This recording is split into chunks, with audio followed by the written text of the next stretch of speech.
ఓం సహనావతు సహనౌ భునత్తు సహ వీర్యం కరవావహై తేజస్వినావధీతమస్తు మా విద్విషావహై. ఓం శాంతి శాంతి శాంతి. నారాయణం నమస్కృత్య నరం చైవ నరోత్తమం దేవీం సరస్వతీం వ్యాసం తతో జయముదీరయేత్. నమస్తత్వవిధానంద గురుపాదాంభుజన్మనే సవిలాస మహామోహ గ్రాహగ్రాసైక కర్మణే. ఆత్మస్వరూప బంధుగణాః, మనము గడిచిన క్లాస్ వరకు ద్రోణాచార్యుడి దగ్గరికి వెళ్ళి దుర్యోధనుడు, పాండవుల సైన్యం గురించి ఎవరెవరు వచ్చారో, వారు యుద్ధానికి ఎవరెవరు రెడీగా ఉన్నారో అదంతా కూడా ద్రోణాచార్యుడి దగ్గర దుర్యోధనుడు వివరించారు. అయితే ఇప్పుడు దుర్యోధనుడు ఏం చెప్తున్నాడంటే తన సైన్యం ఏమున్నది, ఎవరు తన సైన్యము అని దాని గురించి చెప్తున్నారు. దీనికి భిన్నంగా ఇప్పుడు పాండవుల సైన్యానికి భిన్నంగా ఎవరెవరైతే కౌరవ సైన్యం ఉన్నారో వారన్నిటినీ వివరిస్తున్నారు. మనం శ్లోకం చూద్దాం ఒకసారి. అస్మాకం తు విశిష్టాయే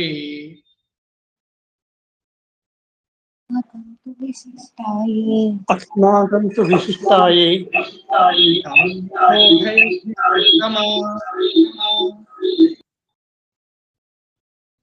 తాని బోధ ద్విజోత్తమ నాయకా మమ సైన్యస్య నాయకా మమ సైన్యస్య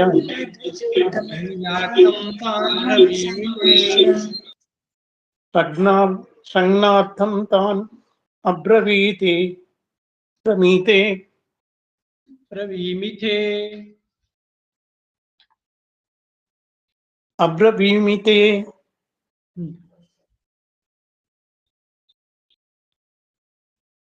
ద్విజోత్తమ అంటే ద్విజులు అంటే రెండు సార్లు పుట్టినవారు. రెండు సార్లు పుట్టినవారు అంటే ఇక్కడ ఏమని వస్తుంది అంటే బ్రాహ్మణులు అని చెప్పొచ్చు. ఎవరైతే యజ్ఞోపవీత సంస్కారం కలిగి ఉన్నారో వారిని ద్విజులు అంటారు. అటువంటి ద్విజుల్లో ఉత్తమమైన వారా ఎవరిని సంబోధిస్తూ చెప్తున్నారు ఇక్కడ? ద్రోణాచార్యుని సంబోధిస్తూ దుర్యోధనుడు ఆ ద్విజులలో ఉత్తమమైన వాడా, ఓ బ్రాహ్మణోత్తమ అని చెప్తున్నారు. అస్మాకంతు అంటే మన పక్షాన, మన యొక్క సైన్యం పక్షాన ఎవరు ఉన్నారు, ప్రముఖమైన వారు ఎవరున్నారో నేను ఇప్పుడు చెప్తాను. ఎందుకు అంటే నేను నీకు తెలియజేయడం కొరకు. యుద్ధం స్టార్ట్ అవుతుంది ఇప్పుడు, కాబట్టి మన పక్క ఎవరెవరు ఉన్నారో నేను నీకు చెప్తే వీళ్ళు మన వాళ్ళు అని తెలుస్తుంది అని ఎంత యారోగెన్స్ గా ఇక్కడ చెప్తున్నారు.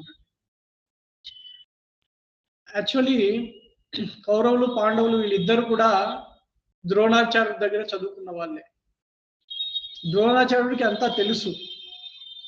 కానీ ఇప్పుడు దుర్యోధనుడు అతని ప్రతాపం చూపించడుకోవడం, నాది నేను అనే భావాన్ని దృఢంగా చేసి పెట్టుకుని ఆయన చెప్తున్నాడు, నా పక్క ఎవరున్నారో నీకు చూపిస్తాను, నీకు ఒక ఐడియా వస్తుంది అంటే. చూడండి ఎలా ఒక ఆచార్యుడు చిన్నప్పటి నుంచి ఆయన దగ్గర చదువుకున్నప్పటికీ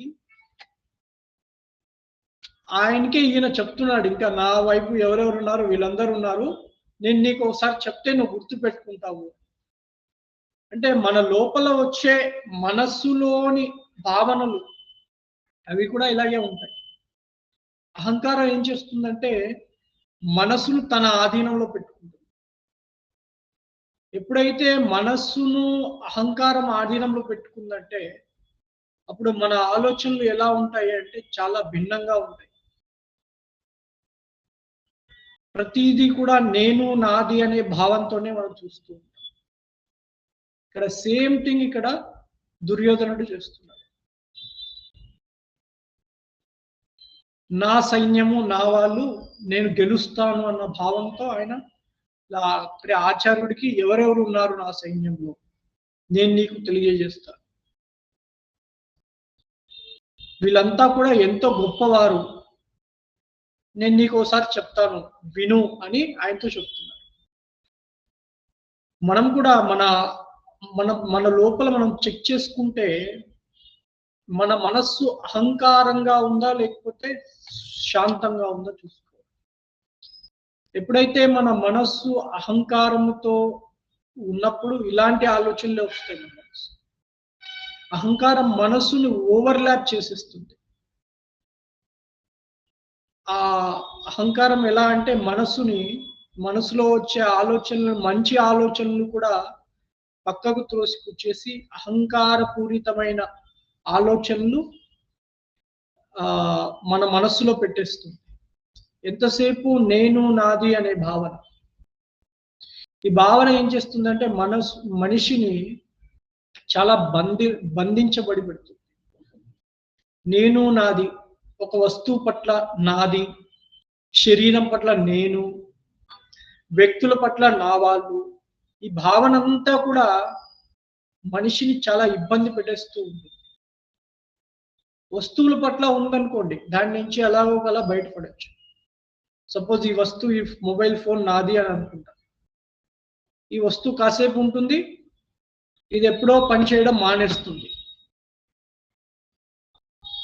ఆ భావన, ఆ మొబైల్ ఫోన్ పనిచేయడం మానేసినప్పుడు నా మనస్సు ఎలా ఉంది? ఆ మొబైల్ ఫోన్ నాది అని గట్టిగా పట్టుకొని కూర్చొని ఉందా? లేక అదొక మొబైల్ ఫోన్, దానికి అవసరం ఉన్నప్పుడు నేను వాడుకుంటాను, మిగతా టైంలో దాన్ని పక్కన పెట్టేస్తాను అనే విధంగా మనస్సు ఆలోచిస్తుందా? లేకపోతే నా మొబైల్ ఫోన్ అని ప్రతిసారి భోజనం చేస్తున్నప్పుడు చూసుకోవడం, పడుకున్నప్పుడు చూసుకోవడం, ప్రతిసారి దీన్ని పట్టుకొని కూర్చుంది.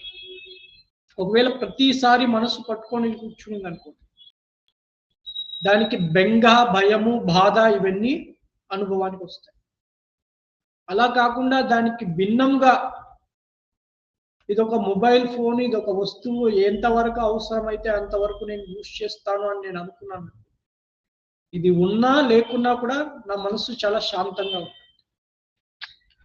ఇది కేవలం ఒక ఆబ్జెక్ట్, బయటున్న వస్తువుల పట్ల ఇలా ఉంటుంది. అయితే వ్యక్తుల పట్ల, మనుషుల పట్ల, వ్యక్తుల పట్ల, మిత్రులు, శత్రువులు అని ఒక ట్యాగ్ వేసి ఒక మనిషికి అలా వ్యవహరిస్తున్నాను. ఒకవేళ నేను అలా వ్యవహరిస్తున్నాను అనుకోండి, ఒక మనిషికి మిత్రుడు, ఒక మనిషికి శత్రువు, ఒక మనిషికి ఆప్తుడు, ఒక మనిషికి బంధువు, ఇలా నానా రకాలుగా ఎన్ని ట్యాగ్లు వస్తే అన్ని, నా దగ్గర ఎన్ని ట్యాగ్లు ఉంటే అన్ని ట్యాగులు నేను ఆ ట్యాగ్లు వేసేసి ఒక వ్యక్తికి వ్యవహరిస్తూ ఉన్నాను. అప్పుడు మిత్రుడు వచ్చినప్పుడు నాకు సంతోషం కలుగుతుంది, ఆనందం కలుగుతుంది. శత్రువు వచ్చినప్పుడు దుఃఖము, బాధ ఇవన్నీ కలుగుతాయి. ఆ ట్యాగ్ తీసేసాను అనుకోండి, సపోజ్ ఆ ట్యాగ్ లేకుండా నేను వ్యవహరిస్తే ప్రపంచంలో ఎవరు కూడా మిత్రులు, శత్రువులు అనే భావన లేకుండా, ఆ ట్యాగ్స్ ఏమీ లేకుండా తండ్రి, కొడుకు, భార్య, భర్త, ఈ నామరూపాలన్నీ తీసేసి వ్యవహరిస్తున్నప్పుడు అప్పుడు నాకు ఏం అనుభవానికి వస్తుంది అంటే, అప్పుడు మనిషి అనే అనుభవమే ఉంటుంది.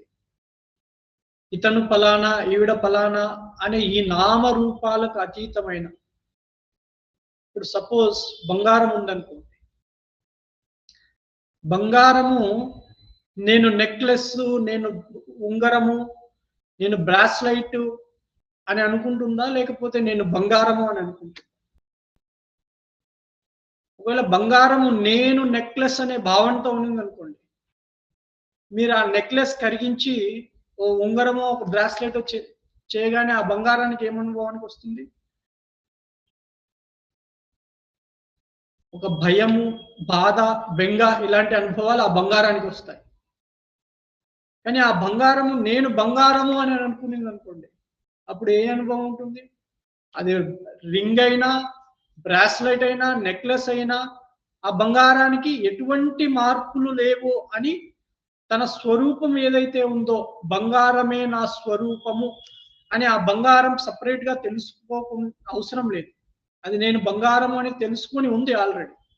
కానీ ఒకవేళ నామరూపాలు కల్పించుకొని నేను బ్రాస్లైట్, నేను ఉంగరము, నేను నెక్లెస్ అని కల్పితమైన నామరూపాలు బంగారం తెచ్చిపెట్టుకునిందనుకోండి. అప్పుడు బంగారానికి బాధ, బెంగ, భయము ఇవన్నీ కూడా అనుభవానికి వస్తాయి. సేమ్ అదే విధంగా మనం కూడా అందరం కూడా ఒకటే చైతన్య స్వరూపలం అయి ఉండి, నేను నాది అని బయట నుంచి తెచ్చుకొని భావన పెట్టుకుంటున్నాం. నేను దేహము, నేను మనస్సు, ఈ దేహం పలానా వాళ్ళకు పుట్టింది, పలానా చోట పెరిగింది, పలానది చేస్తుంది. ఈ దేహానికి ఒక ట్యాగ్. ఈ దేహం ఏదే బీటెక్, ఇంజనీరింగ్, ఎంటెక్ అలాంటివి, డాక్టరో అలాంటిది ఏమైనా చదివింటే దానికి ఒక టైటిల్స్ ఇవ్వడం, నేను అని ఆరోపించుకోవడం, మనసులోని బుద్ధిలోని ఏదైతే జ్ఞానం ఉందో దాన్ని నేను అని ఆరోపించుకోవడం, ఇవన్నీ కూడా మనము ఆరోపించుకుంటున్నాం. ఏదైతే నాది కానటువంటి స్వరూపం కానటువంటి ఇవన్నీ ట్యాగ్స్ ఏవైతే ఉన్నాయో, నేను పలానా వ్యక్తిని, పలానా పేరు గలవాడిని, పలానా దేహము, పలానా బుద్ధిలో ఉన్నటువంటి జ్ఞానము, ఈ ట్యాగ్స్ అన్ని మనం మన మీద ఆరోపించుకొని వ్యవహరిస్తూ ఉన్నాం. ఈ ట్యాగ్స్ అన్ని మనం ఏవేవైతే మనం మీద ఆరోపించుకున్నటువంటి ఉన్నాయో వాటిని తీసేసే ప్రయత్నం మనం చేయాలి. ఎప్పుడైతే మనము వాటిని తీసేస్తామో అప్పుడు మనకి ఆ శాంతి, ఆ ఆనందము అనుభవానికి వస్తుంది. అంతవరకు కూడా మనము వాటి మీద పట్టుకొని ఏదైతే కానటువంటిది బంగారము, ఒకవేళ సపోజ్ నేను నెక్లెస్సే అని అనుకునేది అనుకోండి, బంగారం నెక్లెస్ అని అనుకుంటే దాని యొక్క అవస్థనే అది కోల్పోయినట్టు అయిపోతుంది. దానికి నెక్లెస్ భావన మాత్రమే ఉంటుంది. దాన్ని కరిగించి ఒక బ్రాస్లెట్ చేస్తే దానికి నేను నెక్లెస్ కదా, ఎంతసేపు నేను మళ్ళీ ఇప్పుడు బ్రాస్లెట్ అయ్యానా అనే భావన దానికి కలిగి. అలాగే మనకు కూడా నేను పలానా దేహము, పలానా ఇంద్రియాలు కలిగిన వాడిని, లేదా పలానా పురుషుడిని, పలానా స్త్రీని, పలానా తల్లిదండ్రులకు పుత్రుడిని, లేదా పలానా భర్తకు భార్యని, పలానా భార్యకు భర్తని, ఇలా నామరూపాలన్నీ మనం కల్పించుకొని వాటితో వ్యవహారం చేస్తున్నంత వరకు కూడా మనకు దుఃఖమే అనుభవానికి వస్తుంది, కానీ సుఖము, ఆనందము ఎప్పుడు అనుభవానికి రాదు. ఒకవేళ మీరు చెప్పొచ్చు నాకు సుఖం అనుభవానికి వస్తుంది ఈ వ్యవహారంలో కూడా, వచ్చినా కూడా అది కేవలం కొంచెం లేశ మాత్రమే సుఖం అనుభవానికి వస్తుంది. ఏదైతే చైతన్య స్వరూపం, ఆనంద స్వరూపం ఉందో అది అనుభవానికి రాదు.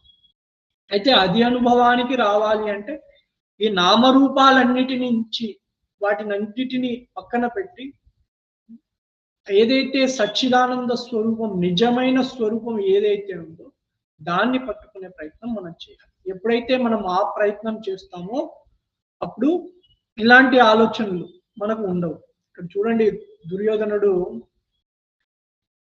ఎలా చెప్తున్నాడో, నా యొక్క బలము ఎంత ఉంది అని వర్ణిస్తూ ఉన్నాడు. ఒకసారి చెప్తాను విను అని ఆచార్యుడికి చెప్తున్నారు. సో అయితే ఎలా చెప్తున్నాడు, దుర్యోధనుడి యొక్క బలం ఏమేమి ఉందో ఒకసారి మనం చూద్దాం. భవాన్ భీష్మశ్చ కర్ణశ్చ,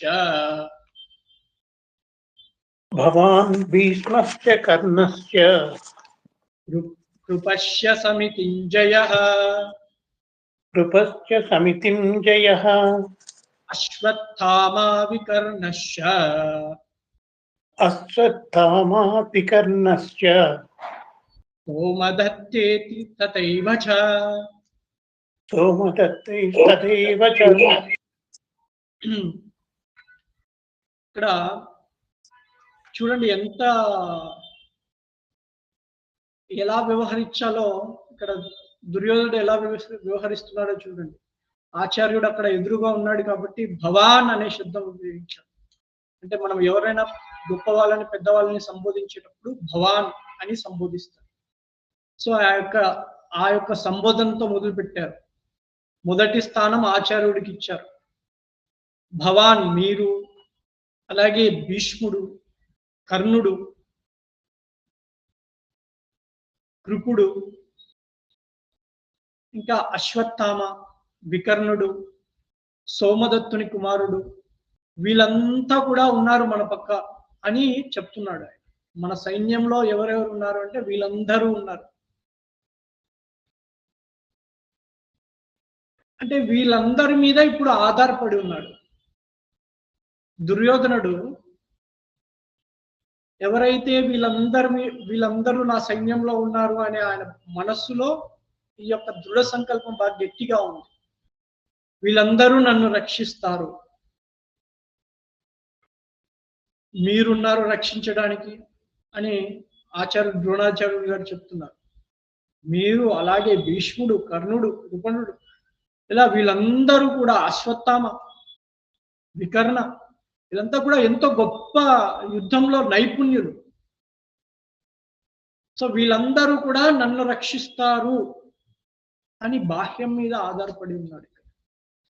సేమ్ మనం కూడా మన నిజ జీవితంలో మనం కూడా ఎలాగే ఉన్నామో మనం ఒకసారి చెక్ చేసుకోవాలి. బాహ్యమైన వస్తువులను మనల్ని రక్షిస్తాయా? బాగా డబ్బు సంపాదించిన వాళ్ళు ఏమనుకుంటారంటే డబ్బు నన్ను రక్షిస్తుంది, లేదా నా మిత్రులు నన్ను రక్షిస్తారు,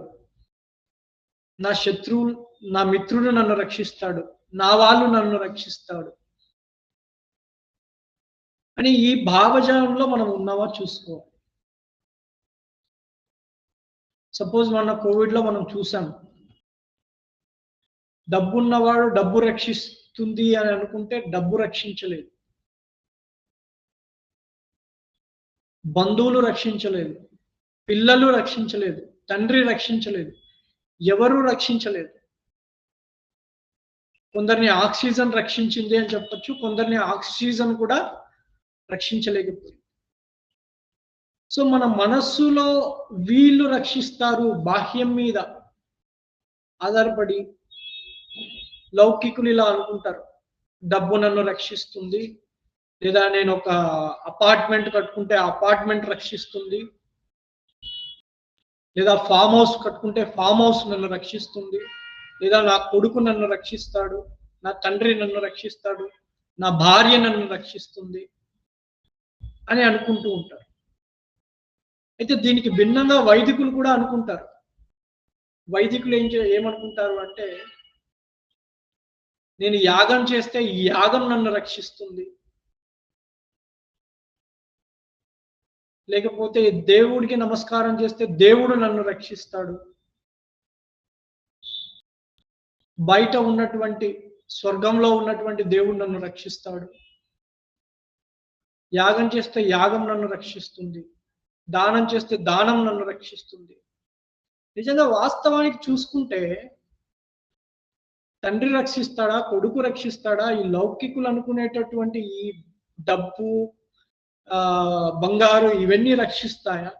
లేకపోతే వైదికులు అనుకునేటువంటి ఈ యాగము ఇవన్నీ చేసుకుంటే ఇది రక్షిస్తుందా? ఏది రక్షిస్తుందా అని మనం ఆలోచించి చూస్తే వాస్తవానికి మనల్ని రక్షించేది ఏది అంటే, లోపల ఉన్నటువంటి ఆత్మ చైతన్యం ఏదైతే ఉందో అది మాత్రమే ద డియరెస్ట్ ఫ్రెండ్ అన్నారు స్వామి చిన్మయానంద గారు. Who is your dearest friend అంటే ఆత్మ చైతన్యమే డియరెస్ట్ ఫ్రెండ్. మనల్ని ఎవ్వరు బయట ఉండే వాళ్ళు ఎవరు కూడా రక్షించలేరు. మనల్ని కేవలం రక్షించేవారు ఎవరు అంటే మన ఆత్మ చైతన్యం మాత్రమే రక్షిస్తుంది. కానీ ఇంకా బయట రక్షించే వాళ్ళు ఎవరు కూడా డబ్బు కానీ, లేకపోతే మనం సంపాదించుకున్నటువంటి ఆస్తి కానీ ఇవేవి రక్షించవు. ఒకవేళ మనకి రాత్రిపూట ఏదైనా చిన్న అనారోగ్యం చేసింది అనుకోండి, అందరూ పడుకో ఉంటారు ఇంట్లో. అప్పుడు ఇంట్లో వాళ్ళని లేపితే వాళ్ళు రక్షిస్తారా? వాళ్ళు రక్షించరు. డాక్టర్ వస్తే పోనీ డాక్టర్ రక్షిస్తాడా? ఏదో మందు ఇచ్చి వెళ్ళిపోతాడు డాక్టర్. ఆ మందు వేసుకొని మనతో మనం ఉన్నప్పుడు మన ఆలోచన విధానం ఎలా ఉంది అది రక్షిస్తుంది. మన లోపల ఉన్నటువంటి డియరెస్ట్ ఫ్రెండ్ పరమాత్మ, ఆయన రక్షిస్తాడు మనల్ని. ఏదో బయట ఉన్నటువంటి వాళ్ళు రక్షిస్తారు అని అనుకోవడం ఇది కేవలం మన అజ్ఞానం మాత్రమే. ఎప్పుడైతే మనము ఆ ఆనంద స్వరూపం, చైతన్య స్వరూపం ఏదైతే ఉందో దాన్ని పట్టుకొని కూర్చున్నప్పుడు ఈ బయట ఉన్నోటి ఉన్నా ఒకటే, లేకపోయినా ఒకటే. అది మనల్ని రక్షిస్తుంది తప్ప బయట ఉండే బంగారు, డబ్బు, కారు, బంగ్లా ఇవేమీ రక్షించవు. లేదా మతము, ఎన్నో మతాలు ఉన్నాయి ప్రపంచంలో. ఒక మతాన్ని పెట్టుకొని ఆ మతం నన్ను రక్షిస్తుంది. వైష్ణవులైతే విష్ణువు నన్ను రక్షిస్తాడు, శైవులైతే శివుడు నన్ను రక్షిస్తాడు అని ఈ మతం నన్ను రక్షిస్తుందా చూసుకోవాలి. ఏది మనల్ని రక్షిస్తుంది? ఒకవేళ మనం బయట వస్తువులు, బాహ్యమైన విషయాలు రక్షిస్తాయి అని లౌకికుల్లాగా ఆలోచించుకుంటే అవి రక్షిస్తాయేమో అంటే అవి రక్షిస్తాయి అనేది 100% లేదు. అలాగే మతపరమైన ఆలోచనలు పెట్టుకొని వైదిక మార్గంలో ఏవైనా అవి రక్షిస్తాయా, హోమాలు చేస్తే రక్షిస్తాయా అంటే అది కూడా డౌటే. అవి ఎంతవరకు రక్షిస్తాయో మనకు తెలియదు. ఒకవేళ మనం ఆ భావన కలిగి ఉంటే మనకు దుర్యోధనుడికి తేడా ఏమీ ఉండదు.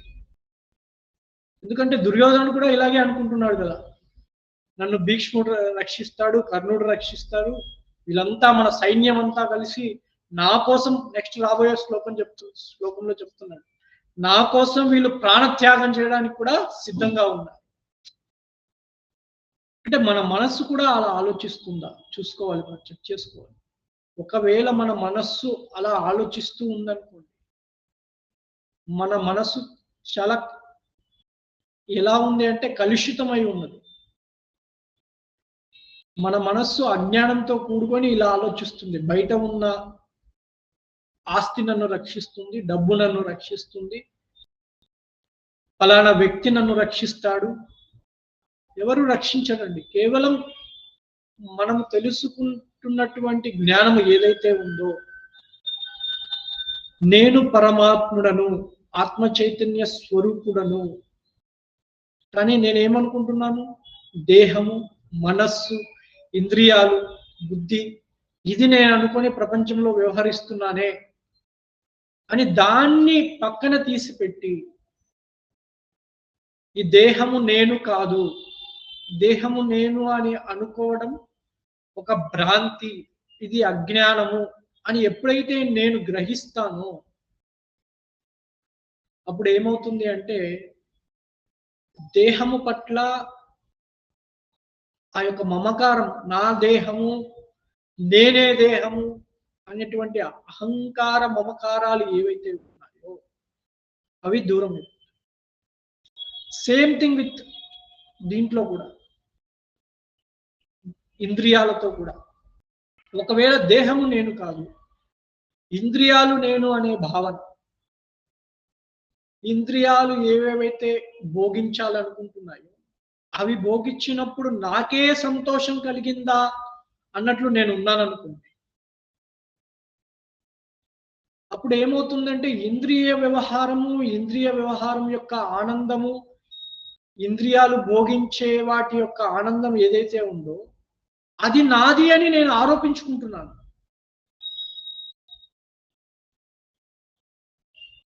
చూడండి, ఈ నాలిక కొన్ని వందల వేల రకాల టేస్ట్లను అన్ని అనుభవిస్తూ ఉంది. ఒకే నాలిక ఇన్ని రకాల భిన్న భిన్న రుచులన్నీ అనుభవిస్తూ ఉంది. ఒకవేళ అది నేనే అని నేను ఆరోపించుకుంటే ఆ నాలికకి తీయదనం కలిగినప్పుడు నేను ఆనందంగా ఉంటాను. ఒకవేళ ఆ నాలికకి చేదుతనం కలిగింది అనుకోండి, అప్పుడు తీసేసి కాఫీలో కొంచెం చక్కెర తక్కువైపోతే చాలా చేదుగా అనిపిస్తుంది. ఆ చేదును ఎంజాయ్ చేయకుండా ఆ చేదును తీసి పక్కన పెట్టేస్తుంది. అంటే అప్పుడు నేను ఆ నాలికతో, ఆ యొక్క రుచితో నేను తాదాత్మ్యం అయినప్పుడే ఇదంతా జరుగుతుంది. ఆ రుచి నేను అనే అనుకోవడం వల్ల, ఆ భ్రాంతి వల్ల ఇలా జరుగుతుంది. ఒకవేళ ఆ రుచి నేను కాదు, అని అనుకున్నాం అనుకోండి, ఏదో ఉన్నది తింటాము, సైలెంట్ గా ఉంటాం. ఇలాగా ఈ ఏవైతే ఇంద్రియ భోగాలు ఏవైతే ఉన్నాయో వాటిని నేను అని అనుకుంటున్నానా? ఒకవేళ వాటిని నేను అని అనుకుంటే వాటితో ఉన్నటువంటి వాటితో ఏదైతే అనుభవానికి వస్తున్నాయో ఆ ఇంద్రియాలకు అవన్నీ కూడా నేను అని ఆరోపించుకుంటే వాటితో మమైక్యమై ఉంటాను. నాది నాది, ఈ ఇంద్రియం నాది అని నేను ఉంటున్నాను. సో అలా కాకుండా దేహం పట్ల, ఇంద్రియాల పట్ల, మనస్సు పట్ల, మనస్సు కూడా అంతే. మన మనస్సు ఆలోచన ప్రవాహానికే మనస్సు అని పేరు. మనస్సు ఏం చేస్తుందంటే రకరకాలైన ఆలోచనలు తీసుకొచ్చి పెడుతుంది. ఇప్పుడున్న ఆలోచన 10 నిమిషాల తర్వాత ఉండదు, 10 నిమిషాల తర్వాత ఉన్న ఆలోచన గంట తర్వాత. అలాగా ఈ ఆలోచన ప్రవాహం మనసు చేస్తూనే ఉంటుంది. ఆ ఆలోచనల యొక్క సారం ఏముందా అని చూస్తే మనసు గతాన్ని తీసుకొని ముందు పెడుతుంది, లేదా భవిష్యత్తు గురించి బెంగను కానీ తీసుకొచ్చి ముందు పెడుతుంది. అయితే ఈ రెండిటినే తీసుకొని వచ్చి ముందు పెడుతుంది మనస్సు. గతం నుంచి ఒక ఆలోచన తీసుకురావడం కానీ, భవిష్యత్తు నుంచి బెంగ కానీ, ఈ రెండిటినే మనస్సు తీసుకొని వచ్చి పెడుతుంది. అలాంటి మనస్సు నేను అవుతానా? అలాంటి మనస్సు నేను కాను. మరి అలాంటి మనస్సును నేను అని ఆరోపించుకోవడం ఎందుకు?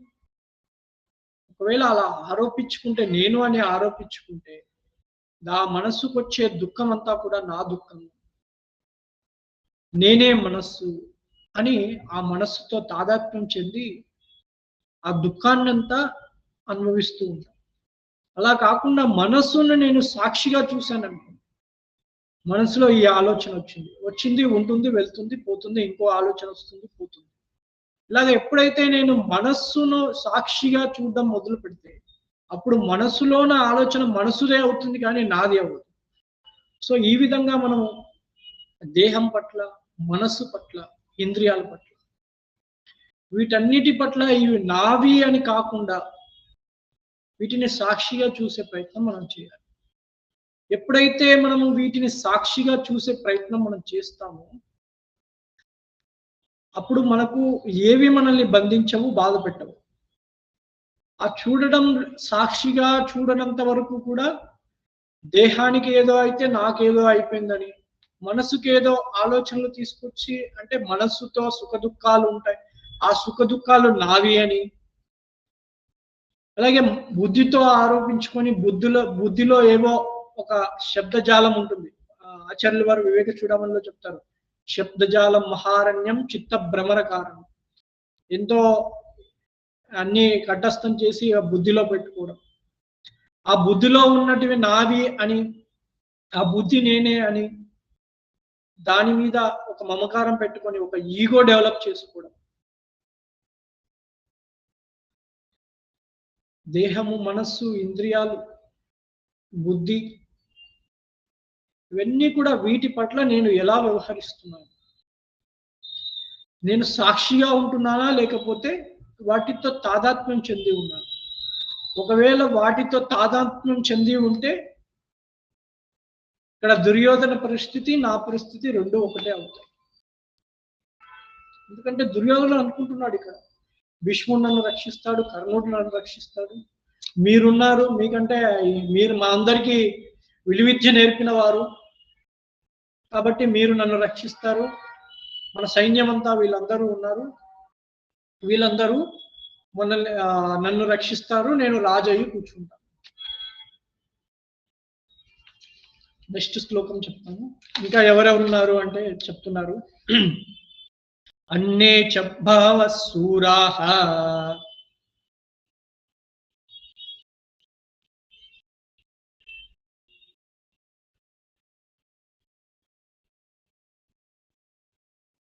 ఎవరైనా ఒకరు రిపీట్ చేస్తారా అండి? హరి ఓం. హరి ఓం స్వామీజీ. సారీ. అన్యే బహూరాః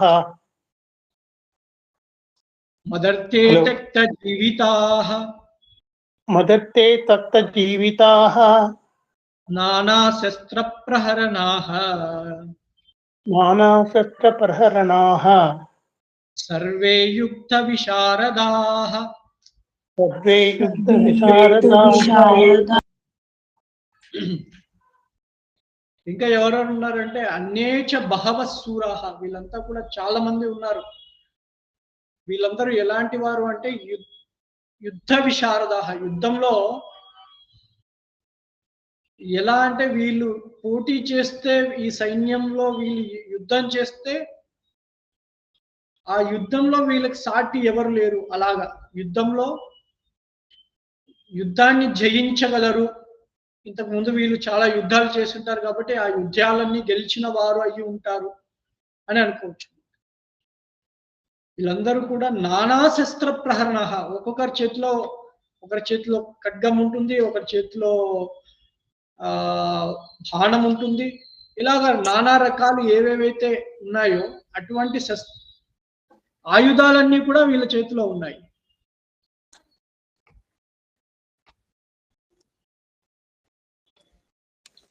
కాబట్టి వీళ్ళందరూ కూడా మంచి సమర్థులు. అయితే ఇంకా ఎలాంటి వారు? మదర్తే త్యక్త జీవితాహ, వీళ్ళందరూ కూడా నా కోసం వీళ్ళు ఏం చేస్తారు? అవసరమైతే వాళ్ళ జీవితాన్ని కూడా ఇచ్చేస్తారు. ఇక్కడ చూడండి, పాండవులకి కౌరవులకి మధ్యలో వాళ్ళ తేడా ఏంటి అంటే, కౌరవులు ఎలా ఉన్నారు అంటే ధర్మాన్ని విడిచి వ్యక్తిత్వాన్ని డెవలప్ చేసుకునేలాగా ఉన్నారు. కానీ అర్జునుడు అలా అనలేదు. పాండవులు ఎలా ఉన్నారంటే ధర్మం కోసం యుద్ధం చేశారు పాండవులు. కౌరవులేమో ధర్మాన్ని విడిచి వ్యక్తిత్వానికి. మనం కూడా మన జీవితంలో ఎటువైపు ఉన్నామో మనం చూసుకోవాలి. వ్యక్తిత్వాన్ని మనం డెవలప్ చేసుకుంటున్నామా, లేదా సమాజం కోసం, ధర్మం కోసం మనం ఏమైనా చేస్తున్నామా? సపోజ్ వ్యక్తిత్వాన్ని దృఢం చేసుకోవడం కోసము ఎవరైనా ఒక ఆఫీసర్ ఉన్నాడు అనుకోండి, గవర్నమెంట్ ఆఫీసర్,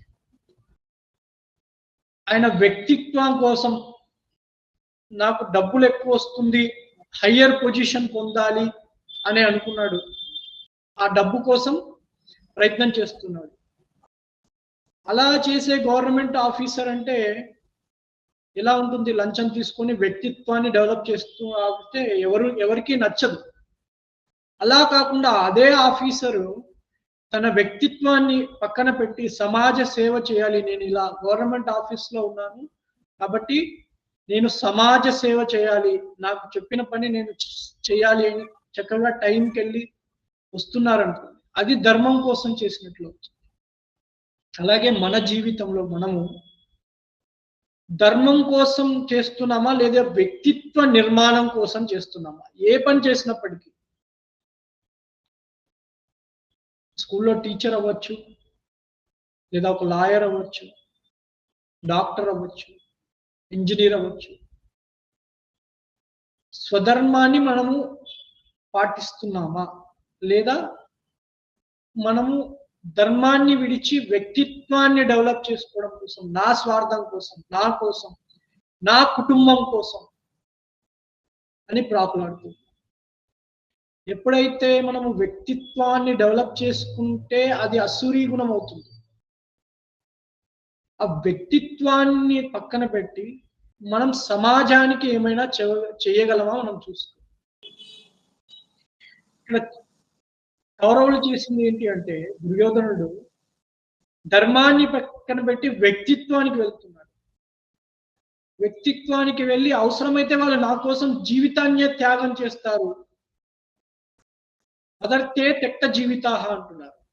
ఈ మదర్తే త్యక్త జీవితానికి ఇంకొకటి కూడా చెప్పారు. అఖండానంద మహారాజ్ గారు ఏమన్నారంటే, ఈ దుర్యోధనుడు పాండవుల్ని చూసి ఇన్సల్ట్ చేస్తున్నారు అని కూడా చెప్తున్నారు. పాండవులందరూ వచ్చారు, వీళ్ళు నా కోసం, నాకు రాజ్యం ఇవ్వడం కోసము వీళ్ళు జీవితాన్ని త్యాగం చేస్తున్నారు అనే ఆలోచన కూడా ఇంకొక భిన్నంగా అఖండానంద మహారాజ్ దీన్ని చెప్పారు. అయితే ఇక్కడ రెండు ఆలోచనలు ఉన్నాయి. ఒకటి, పాండవులందరూ కూడా వాళ్ళ జీవితాన్ని త్యాగం చేస్తున్నారు, నాకు ఈ రాజ్యం వస్తుంది అని ఆచార్యులతో బోధిస్తున్నారు. అంటే స్వార్థం పెట్టుకొని, ఇక్కడ కూడా వ్యక్తిత్వమే ఉంటుంది, ధర్మం ఉండదు.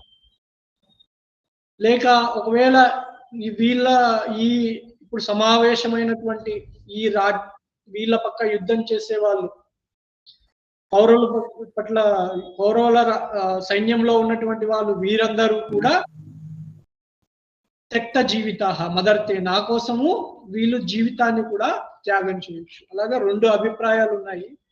రెండు కూడా అఖండానంద మహారాజ్ గారు చెప్పిన అభిప్రాయం కూడా చాలా చక్కగా అనిపిస్తుంది. ఎందుకంటే ఇక్కడ ఆల్రెడీ దుర్యోధనుడు నేను నాది అనే భావన దృఢంగా ఉన్నప్పుడు అతను పాండవుల్ని చూసి ఇన్సల్టింగ్ గా మాట్లాడినట్టు కూడా అనిపిస్తుంది ఆచార్య ద్రోణాచార్యులతో. వీళ్ళందరూ కూడా చూడండి, వీళ్ళు నా కోసమే ఉన్నారు, వీళ్ళందరినీ నేను సంహరిస్తాను, వీళ్ళ జీవితం అంతా అయిపోతుంది, అప్పుడు నేను రాజ్యాన్ని చక్కగా పాలించవచ్చు అని ఆ అభిప్రాయం కూడా అయితే మనము మన జీవితంలో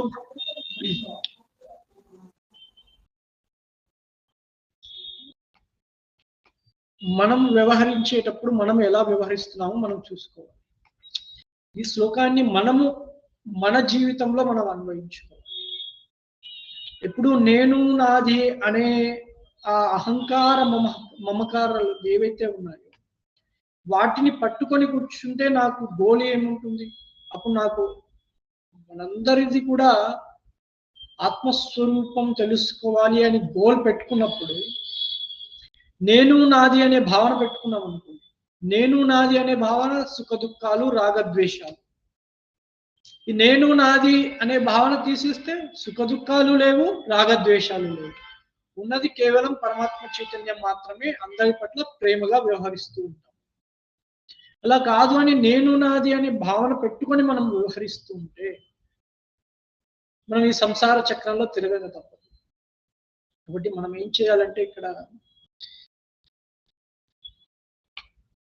నేను నాది అనే భావన తీసేయాలి. ఇక్కడ ఇంకా ద్రోణాచార్యులతో ఈయన చెప్తున్నాడు దుర్యోధనుడు, వీళ్ళందరూ కూడా నా నియంత్రణలో ఉన్నారు. ఈ సైన్యం అంతా కూడా చాలా బలము గలది, నన్ను రక్షిస్తుంది. అంటే మనము కూడా మన జీవితంలో మన రక్షణ ఎక్కడుంది? మన రక్షణ బయట ఉండే బాహ్యమైన విషయాల పట్ల, బాహ్యమైన వ్యక్తుల పట్ల బాహ్యంగా మన రక్షణ ఉంది అనుకోండి. ఆ వ్యక్తులు, ఆ విషయాలు, ఆ వస్తువులన్నీ కూడా చాలా టెంపరీగా ఉంటాయి. ఇప్పుడున్న వస్తువు ఇంకో 10 ఏళ్ల తర్వాత ఉంటుందో లేదో కూడా చెప్పలేము. వ్యక్తులు కూడా అంతే. ఇప్పుడున్నటువంటి వ్యక్తులు 5-6 ఏళ్ల తర్వాత, 10 ఏళ్ల తర్వాత ఉంటారని కూడా మనం చెప్పలేము. అయినా మన మనస్సు ఏం చేస్తుంది అంటే ఎప్పుడు బాహ్యమైన విషయాలను, బాహ్యమైన వ్యక్తులను పట్టుకోవాలని ఆ ప్రయత్నంలో ఉంటుందే కానీ లోపల అంతర్ముఖంగా ఉన్నటువంటి ఆత్మ చైతన్యం ఏది ఉందో దాన్ని పట్టుకునే ప్రయత్నం చేస్తుందా మనం గమనించుకోవాలి. ఎప్పుడైతే మన మనస్సు లోపల ఉన్నటువంటి ఆత్మ చైతన్యాన్ని పట్టుకునే ప్రయత్నం చేస్తుందో అప్పుడు మనము మోక్షం పొందడం చాలా సులువుగా ఉంటుంది. అప్పుడు మనం పరమాత్ముడితో ఆల్రెడీ ఉన్నాం. ఎలాగైతే నేను ముందు చెప్పానో, నేను బంగారము అని అనుకోవడం మానేసి నేను బ్యాంగిలు, నేను నెక్లెస్, నేను రింగు అని అనుకుంటుంది. కానీ వాస్తవంగా బంగారం అయ్యే ఉంది. కానీ నేను బంగారము అని అనుకుంటే సరిపోతుంది.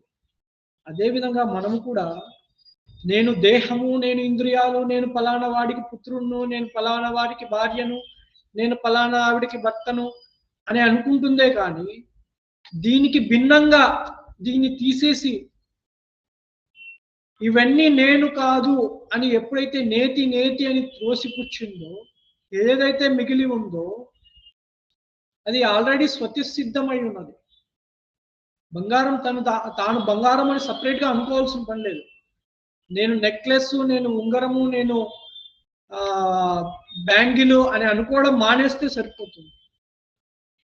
సేమ్ అదే విధంగా మనం కూడా నేను ఫలానా, నేను పక్కన మీరు ఏమైనా పెట్టండి,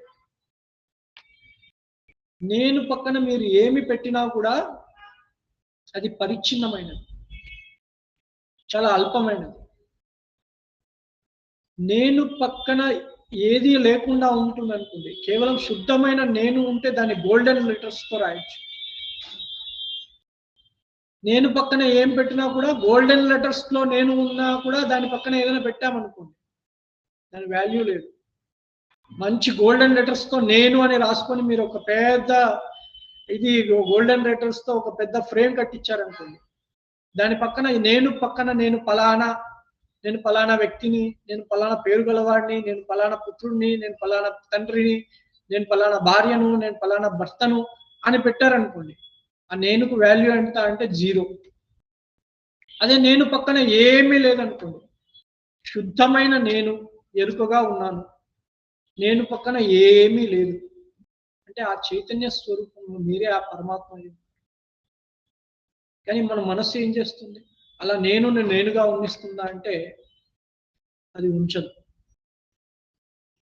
నేనుకి ఎప్పుడు పలానా ఒక టైటిల్ ఇవ్వాలని ప్రయత్నం చేస్తుంది మనసు. ఇప్పుడు ఒక టైటిల్ ఇస్తుంది, 10 ఏళ్ల తర్వాత ఇంకొక టైటిల్ ఇస్తుంది, 20 ఏళ్ల తర్వాత ఇంకొక టైటిల్ ఇస్తుంది. ఈ నేను బాల్యంలో ఏ టైటిల్ ఇచ్చిందంటే నేను పలానా పిల్లవాడిని, నాకు పలానా చాక్లెట్ కావాలి అనే టైటిల్ బాల్యంలో ఇచ్చింది. తర్వాత కొంచెం పెరిగి పెద్దవగానే నాకు పలానా మిత్రుడు కలడు,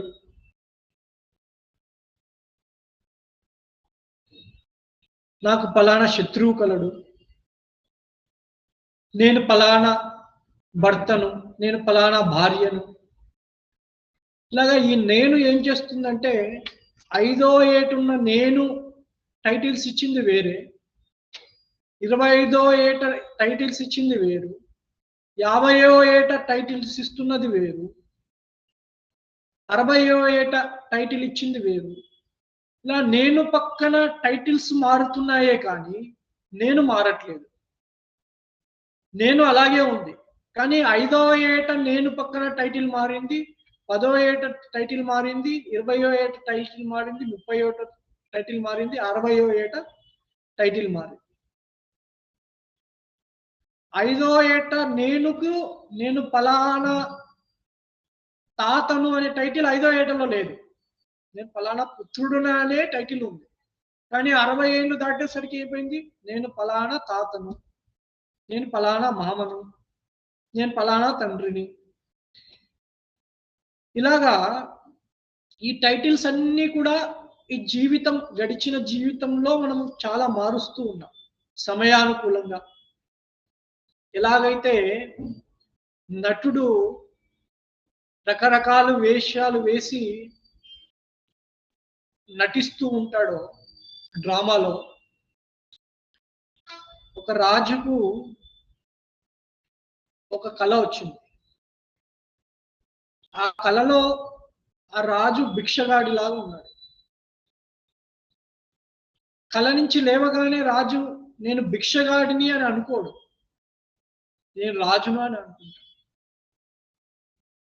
కానీ కళలో మటుకు నేను భిక్షగాడిని అనే భావంతో ఉన్నాడు. లేవగానే రాజు షాక్ అయిపోయాడు, నేను భిక్షగాడినా రాజునా అని. కళ సత్యమా, ఇది సత్యమా? చూస్తే కళ సత్యం కాదు, మరి ఇది సత్యమా అంటే ఇది కూడా సత్యం కాదు. అదేవిధంగా నేను పక్కన మనం ఎన్ని టైటిల్స్ ఇచ్చినా కూడా ఆ టైటిల్స్ అన్ని కూడా అహంకార మమకారంతో కూడినటువంటిది టైటిల్స్. ఎప్పుడైతే అహంకారము మమకారము లేకుండా నేను పక్కన టైటిల్ పెట్టాలని మీరు ప్రయత్నిస్తే ఆ నేను పక్కన ఏ టైటిల్ ఉండదు.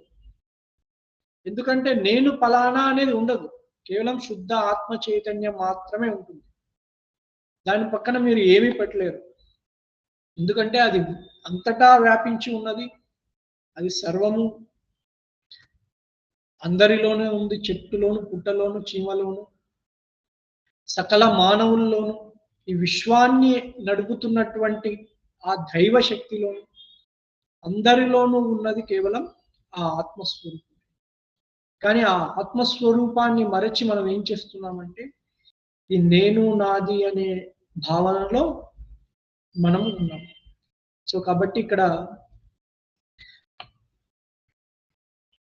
దుర్యోధనుడు ఇలా వివరిస్తున్నారు, నాకు ఇంతమంది సైన్యం ఉన్నది, వీళ్ళంతా కూడా నన్ను రక్షిస్తారు. ఒకవేళ మనం కూడా ఏదైనా బాహ్యమైనటి ఆత్మ చైతన్యం కాకుండా బయట ఉన్నటువంటి దేహము, మనసు, ఇంద్రియాలు, వ్యక్తులు, వస్తువులు ఇవన్నీ మనల్ని రక్షిస్తాయి అని అనుకుంటే మనం చాలా పెద్ద భ్రాంతితో బతుకుతూ. ఇవేవి మనల్ని రక్షించవు. మనల్ని రక్షించేది కేవలం శుద్ధమైనటువంటి ఆత్మ చైతన్యం ఏది ఉందో అదే రక్షిస్తుంది, కానీ అది మీకంటే భిన్నంగా లేదు.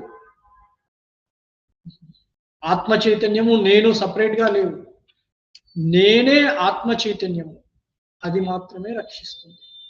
అంతేగాని నేను భిన్నంగా ఉన్నాను, ఆత్మ చైతన్యం నాకంటే భిన్నంగా ఎక్కడో వైకుంఠంలోనో కైలాసంలోనో ఉంటుంది, ఒకరోజు నేను ఈ పూజ చేసి నేను అక్కడికి చేరుకుంటే అప్పుడు నన్ను రక్షిస్తుంది అని అనుకుంటే అది కూడా చాలా పెద్ద మిస్టేక్స్ తో మనం జీవిస్తూ. ఎందుకంటే దాంట్లోనే ఇప్పుడు కష్టపడుతూ అదే యాగాలు, యజ్ఞాలు అది చేస్తూ అలాగా దేహ త్యాగం తర్వాత నన్ను రక్షిస్తుంది అని అనుకోవడం, అదంతా కూడా ఈ యొక్క జీవితం అంతా కూడా వృధా చేసుకున్నట్లయితే. అలా కాకుండా నేను తెలుసుకుంటాను నేను ఎవరు, నేను వీటికన్నిటికీ భిన్నంగా ఉన్నాను అని నేను ఎప్పుడైతే నేను తెలుసుకుంటానో ఈ బాహ్యమైన వస్తువులు కానీ వ్యక్తులు కానీ ఇవేవి కూడా నన్ను బంధించవు. నేను ఎప్పుడు ఆనంద స్వరూపుడనై ఉంటాను. కాబట్టి మనం ఏం చేయాలి అంటే ఆ యొక్క ఆత్మ చైతన్య స్వరూపం ఏది ఉందో దాన్ని తెలుసుకునే ప్రయత్నం మనందరం చేయాలి. సో తర్వాత శ్లోకము రేపటి క్లాస్లో చూద్దాము. ఈ భావజాలం ఏదైతే ఉందో నేను నాది అనే భావజాలాన్ని మనం తీసి పక్కన పెట్టే ప్రయత్నం మనందరము చేద్దాము. ఓం పూర్ణమద పూర్ణమిదం పూర్ణాత్ పూర్ణముదచ్యతే పూర్ణస్య పూర్ణమాదాయ పూర్ణమేవావశిష్యతే. ఓం శాంతి శాంతి శాంతి. హరి ఓం శ్రీ గురుభ్యో నమః. హరి ఓం శ్రీకృష్ణార్పణమస్తు.